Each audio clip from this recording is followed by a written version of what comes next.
get asked a lot about how my music reflects sort of a really wide range of influences and why is it like that.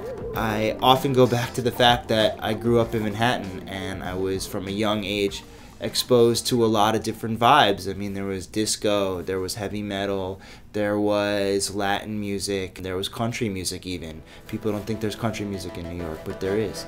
I think for me, all of those things have inspirational qualities, and I can't really tell you how the specific part of each one finds its way into my music, but I try to take parts of all that music that speaks to people, and certainly that spoke to me, and filter it into mostly an urban construction, but one which you can hear a lot of different stuff.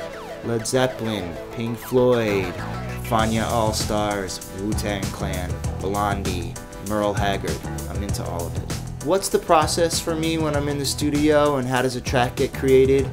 When I've been asked this question in the past, I think I always answer it the same, in that it starts with percussion, rhythm, groove, however you want to classify that. For me, the first instrument I ever studied was drums when I was really young.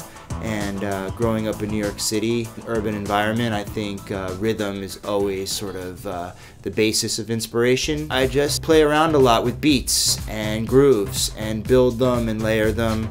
And when I find something that's really inspiring me, usually that sort of points the way towards the next step, which more often than not is bass, whether or not I rock my Fender 5-string and do something more organic, or you know, bust out one of the synthesizers and start layering some synth-based stuff. And those two go hand in hand, and once you've got bass and drums, you've really got, as we say, a really good bed made. And that's how tracks come together for me when I'm in the studio producing. Why did I decide to start my own record label? Well, as most of you know, the record business has been going through a lot of changes in the last 10-15 years, mostly due to the onset of the digital format and how we're going to handle downloading and you know, the change from physical to digital. For me, I wanted control. I wanted to have the opportunity to put in money on the front end and own all of my music, even if that meant reaching a smaller range at first. It's also given me the opportunity, because I am an artist, but I'm a producer, to work with other artists, to develop artists, and when something is successful, we have the opportunity to share in much more of the profits, and I'm not having to partner with a big label for unfavorable terms. And that's a major reason why I decided to start my own record company. What do I see for T.H. White and Sky Council Recordings in the next 10 years?